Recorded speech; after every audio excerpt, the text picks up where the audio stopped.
Hi, and welcome to Adina Talks Money. My name is Adina. I'm a full-time content and software developer, and on this channel, I'm teaching you how to build successful, profitable, sustainable digital businesses. I've done it over the years, and today, I want you to listen to this if you feel stuck, lazy, and confused, and I want you to know that you are not lazy. Okay, it's really important for you to know that and grasp that concept before I get into this. Also, if you want to build a profitable digital business up to $10,000 a month in 90 days, yes, it is possible if you get your mind right and you align with the actions that need to be taken in order for you to build such a business, then you can sign up for my 90-day accelerator program. So a few years ago, I hit this kind of period of time where I can describe it as a foggy season in my life. I'd wake up every morning with good intentions. I'd make coffee. I'd open my laptop. I'd tell myself this is the day I'll finally get moving on that idea or that new idea, that fresh idea. I've been building digital businesses for a while, but this point was almost like a kind of turning point in my life where I started to feel stuck and I wasn't really sure what was going on. The day I'd write out that business plan, the day I'd stop researching and actually execute. But most days I never made it past the first email. I want to say this: you might be in a situation where you've built successful businesses in the past, or you've had ideas that have, taken off, but then you're in that sort of transitional phase, or you feel stuck, just like I was at that time. Or you might be starting from scratch and you've never built anything in your life, and you're trying to get that momentum going. I'd find myself scrolling, reorganizing my desktop folders, watching videos about people who seem to have cracked the code to freedom while I stayed in the same spot, telling myself I was just tired or just not ready or whatever. The truth this is what the truth is. I wasn't lazy. I wasn't confused. I was actually scared. Fear plays a massive role here. I was scared of failing. I was scared of wasting time. I was scared of trying hard and still not getting results. You see, this final one is a major one. I don't know if you remember back in the day in like school where there would be certain kids that just wouldn't try in anything. And it's not because they weren't intelligent or because they weren't gifted or anything like that. It's because of fear of failure, fear of not getting the results. And, a lot of people sort of misinterpret failure as being a negative thing, but actually, failure is a catalyst for growth.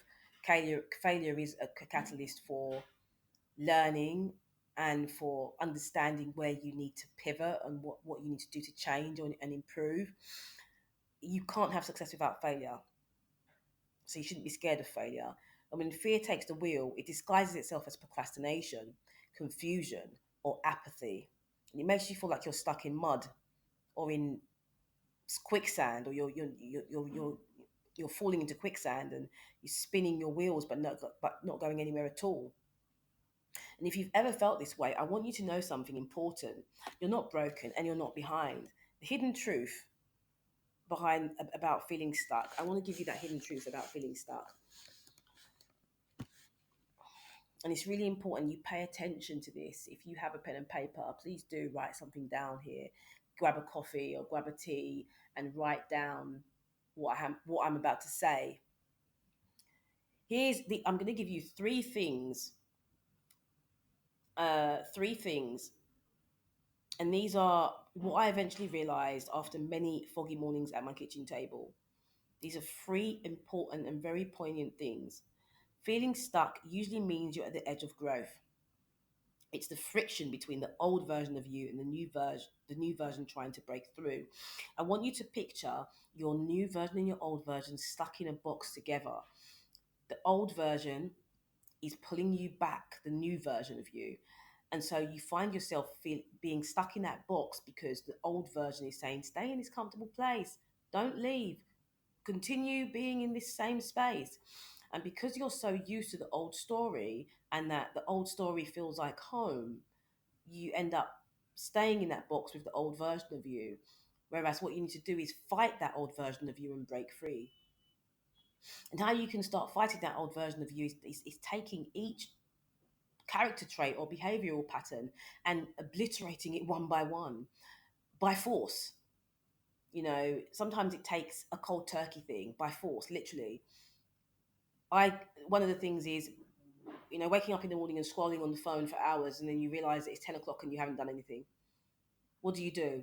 Make sure your phone is nowhere near your bed. Make sure your phone is far away from your bed. Set up your day the night before. Setting up your One thing about getting things done is it's not so much about the thing to do list that you have sitting there on your table. It's about setting up your day for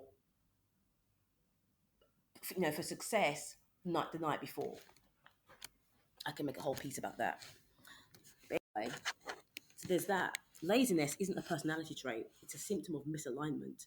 If you're not motivated, it's often because you don't believe the work will truly pay off.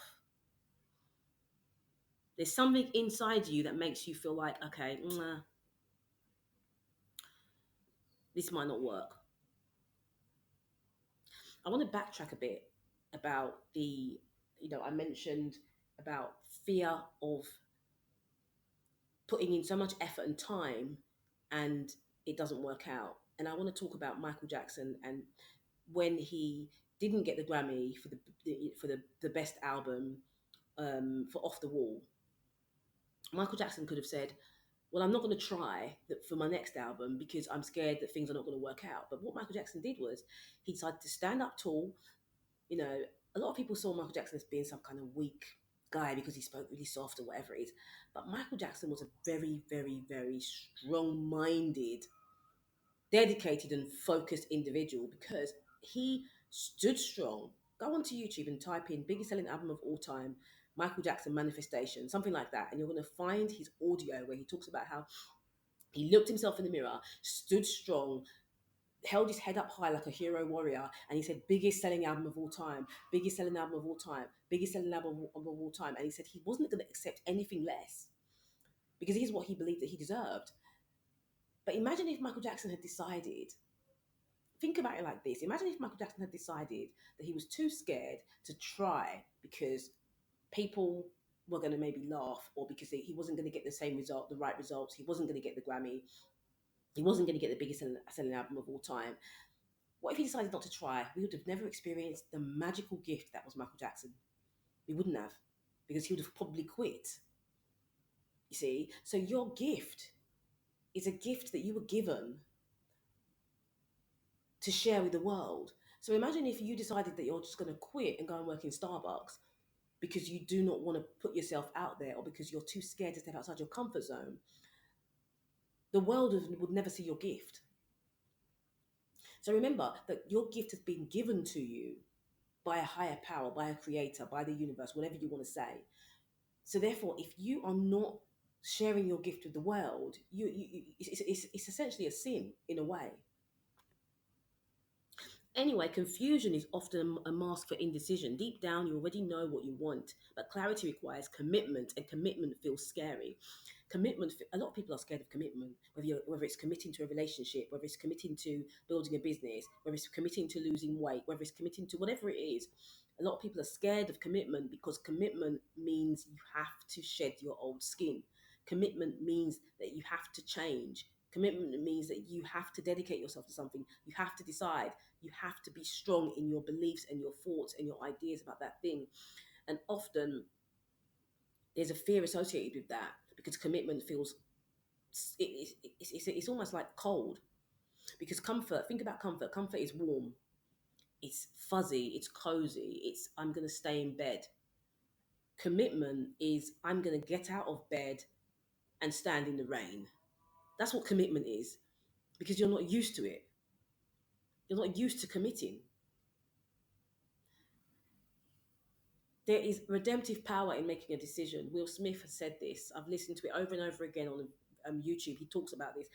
There's redemptive power in making a decision. When you decide and you make it clear that this is what you want, you are going to take those steps. You are going to have the self-belief. You're going to shift yourself into the identity of that person who is going to make it happen. And the universe or the higher power or spirit is going to bend in your favor in order for that thing to happen. I could go deeper into this, but this is not really what this audio piece is about. When I started to see these patterns, something clicked. I didn't need to fix myself. I needed to shift my perspective. So here was my turning point. One morning, I remember staring at my bank account, and I remember that there was so many due, bills due and all of that. And I said to myself, the idea of creating an online business felt almost laughable, like a fantasy reserved for people with more money, more connections, more confidence. But something in me refused to believe that that was the whole story. I want to say this: I'd already built some semblance of a successful digital business, but I wanted to stretch it further. I wanted to expand it. I wanted to build it more. And I'm going to say that when I first started my digital businesses, people laughed and laughed and laughed and laughed and said, "What are you doing?" I had this old desktop computer and I was building a website. I eventually ended up in a situation where I had nowhere to live, and I was building my website from an internet cafe. So I already had digital businesses, but I'm going to admit that throughout this time where I started to feel stuck, I was having a few issues with my business, and I wanted to pivot and I wanted to change direction with the business and go from one type of business to another. And so this is where I started to feel stuck. You see, I had a service based business and I really wanted to focus on expanding it out to a product based business. I still offer digital services, but it's not to the scale that it was before. And so this is where things started to feel weird for me because I was productizing my business and moving away from a solely service based business to products. So what I did with the digital product business was I started small. I took messy action instead of waiting for the perfect plan. I stopped trying to map out every single detail before I moved, and instead I focused on one step at a time, learning digital good tools, testing offers, shifting my mindset from scarcity to possibility, and then from possibility to abundance. I went through the whole thing. I did affirmations, ask affirmations, like meditation, all of that. I can talk about that in another video. It wasn't overnight, but it worked. Slowly, my reality started to shift. And the biggest shift wasn't even in my bank account at first, it was in my belief system. So, for the first time, I realized I don't have to stay stuck. So, this is why you feel this way and why it's not your fault. If you've been feeling lazy, stuck, or confused lately, here's why. You've been conditioned to think small. Society rewards stability and not risk taking. From school to corporate jobs, we're taught to play safe. So the moment you consider something bigger for yourself, your brain panics. It's quite interesting because for me, I went to university, but I always knew it. I always knew I didn't really want to do the 9 to 5 type thing. I knew it from the beginning. In fact, I wasn't going to go to university. I actually voiced it to my parents, said, I'm not going to uni, I'm going to build my own business. And I'd been trying to build businesses since I was 13 years old. And people always laughed at me. I never really had anyone supporting what I was doing. It was just, okay, yeah, that's cute. But I always knew what I really wanted deep down. Um, but I was conditioned to think small because I remember when teachers would ask me, "What do you want to do when you grow up?" And I remember telling one of my teachers, "I'm going to be an entrepreneur. I'm going to be a millionaire." And they would say, "Do you know what an entrepreneur is?" And they would laugh and they would say, "Why don't you just be a lawyer? You talk a lot. Why don't you just be a lawyer?" And so that was what the path that was laid out for me I was going to go into law. And I got my GCSE results. No, my when I got my A level results, which was the results that you use to go into university at that time. That's what it was called. I got the results, and I really could have gone and done law, but I procrastinated for a while, and I didn't make my application for university. In fact, I had already done the application, but I hadn't agreed to go to a specific university. There was one specific university that I had wanted to go to. I got the grades to go, and I stood back. And so by the time it was time for me to agree and say, right, I've got the grades, I want to come, the places were all gone because it was a very sought after university. And they said to me, you can come in through clearing. Clearing is a system where it's all of the courses that are left over, and you just find the sort of the scraps basically. And I ended up doing politics and philosophy at a different university. Um, and the goal was to shift from politics and philosophy to law in my second year. And I decided I didn't want to do any of it anyway, and so I decided to just continue with politics and philosophy. Realised I didn't even like politics and philosophy. Finished it and then went on to do public affairs. Didn't like that either. Decided I wanted to go into journalism. Went into journalism for a bit. Realised it wasn't for me either, and then ended up deciding that I was going to go down the path of building an online business. And even at that time, it wasn't something that a lot of people were doing. So it was even more weird. It's much easier for people now. And then from there, later on down the line, most recently, I decided to, learn software development, and that's how I'm, gone down that path now. Anyway, you're overwhelmed by noise. You've probably consumed 1,000 videos, articles, and courses about the secret to success. Too much information leads to analysis paralysis. I'm going to advise you now, if you have been someone who has been consuming so much content and you're feeling stuck and paralyzed, I'm going to advise you to stop consuming content, even my content, stop consuming content. And I want you to take action on one thing you've learned from the content that you've consumed and stick to that action and keep taking that action. Don't start searching for all different types of content that you can consume. Okay? I want you to take action. Okay. You don't have a framework. Success isn't about motivation alone. It's about systems, accountability, and mindset shifts that create traction. Without these, even the most driven person will stall. The good news is, these aren't permanent blocks. They're signals that you're ready for something new. So this is what helped me to break free. And here's what I did differently and what I now teach my clients to do. I rewrote my internal story. So instead of saying I'm lazy, I've reframed it and I said, I'm scared, but I can take one step anyway. No more endless lists of waiting for motivation. I designed a structure that guided my energy instead of draining it. And I invested in mentorship as well. Trying to figure it out alone kept me looping in circles. Guidance helped me collapse time and skip mistakes. When people say, I don't need a mentor, or I don't need coaching, or I don't need. Let me tell you something about coaching and mentorship. Is mentorship helps you to collapse time. That's exactly what it does. Because when you're trying to do it on your own, you're doing it with confusion and stress. Mentorship helps you to manifest your dreams and goals faster. Why? Because it reduces the stress. It reduces the friction. And so when you're meditating on what you want to achieve and you see in your mind's eye and that vision, you're not doing it from a place of stress. You're doing it from a place of clarity, because the person that you're working with, or the person that you will be working with, if they are someone who knows what they're doing, like myself, they are going to help you to clear the clutter from your brain and get to that point of clarity, that crystal clear clarity, so you can make the right decisions and you can commit.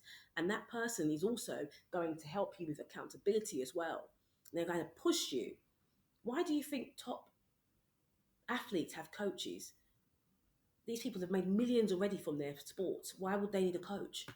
They should just say, well, I don't need a coach. I just need to carry on doing it on my own. No, the reason why they have a coach is because they know that they need somebody to push them so they can do what they do best.